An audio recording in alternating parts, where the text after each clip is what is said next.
తెలంగాణలో తక్కువ ఫీజులతో high quality results ఇస్తున్న ఏకైక సంస్థ తిరుమల్ ఐఏఎస్ ఇన్స్టిట్యూట్. ఏసీబీ కార్యాలయం వద్ద హై డ్రామా చోటు చేసుకుంది. ఫార్ములా ఈ రేస్ కేసులో విచారణకు ఏసీబీ కార్యాలయానికి బీఆర్ఎస్ వర్కింగ్ ప్రెసిడెంట్ కేటీఆర్ వచ్చారు.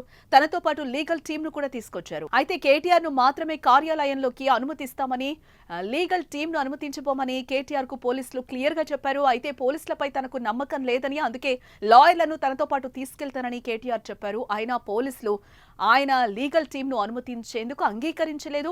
లాయర్లను అనుమతించాలని కోర్టు ఉత్తర్వుల్లో లేదని కేటీఆర్ కు పోలీసులు చెప్పారు. లాయర్లను అనుమతించకూడదనే నిబంధన ఎక్కడుందో చూపించారని కేటీఆర్ అన్నారు. ఈ క్రమంలో పోలీసులకు కేటీఆర్ టీమ్ కు వాగ్వాదం నడిచింది. ఈ క్రమంలో దాదాపు 40 నిమిషాల తర్వాత కేటీఆర్ ఏసీబీ కార్యాలయంలోకి వెళ్లకుండా అక్కడి నుంచి వెళ్లిపోయారు. ఏఎస్పీకి తన స్టేట్మెంట్ ను రాతపూర్వకంగా ఇచ్చానని కేటీఆర్ అంటున్నారు. ఏసీబీ ఆఫీసులో ఇవ్వాల్సిన స్టేట్మెంట్ ను రోడ్డుపై ఇచ్చానని చెప్పారు. సినీ దర్శకుడు రాజమౌళి కంటే పోలీసులు మంచి కథలను రాస్తున్నారని ఎద్దేవా చేశారు. ఇక ఏసీబీ కార్యాలయం నుంచి బయలుదేరిన కేటీఆర్ నేరుగా పార్టీ కార్యాలయం తెలంగాణ భవన్ కు చేరుకున్నారు.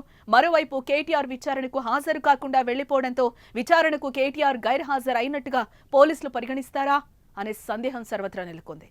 ఎక్కడన్నా లిఖితపూర్వకంగా ఉందా నా లాయర్ దయచేసి పెట్టే ఇవ్వండి అన్నారు. సో వారు సంప్రదిస్తున్నారు. నేను ఇక్కడ కేవలం ఇవాళ ఏసీబీ ఆఫీస్కి ఇవ్వండి, మీకు ఏం ఇన్ఫర్మేషన్ కావాలి? నన్ను వాళ్ళు అడుగుతున్న ఇన్ఫర్మేషన్ మొత్తం గవర్నమెంట్ దగ్గర ఉంది. నేను తీసుకున్న నిర్ణయం ఏదైనా ఉంటే మినిస్టర్గా తీసుకున్నాను, గవర్నమెంట్గా తీసుకున్నాను. అట్లాంటప్పుడు నా దగ్గర ఉన్నదని సమాచారం వారు ఏదైతే అపోహపడుతున్నారు అదంతా మీ దగ్గరనే ఉంది.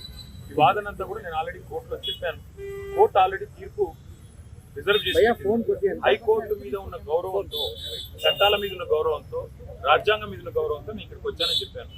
వారు మరి ఏ కారణం చేతనో నా లాయర్ నాతో రాకూడదు అంటున్నారు. మరి ఒక పౌరుడిగా నాకు నా లాయర్ను వెంటబెట్టుకుని విచారణలో భాగస్వామి చేసే అధికారం నాకు ఉందని నేను అనుకుంటున్నాను. లేదు అని వారు అంటున్నారు. భారత రాజ్యాంగం నడుస్తుందని నేను అనుకుంటున్నా.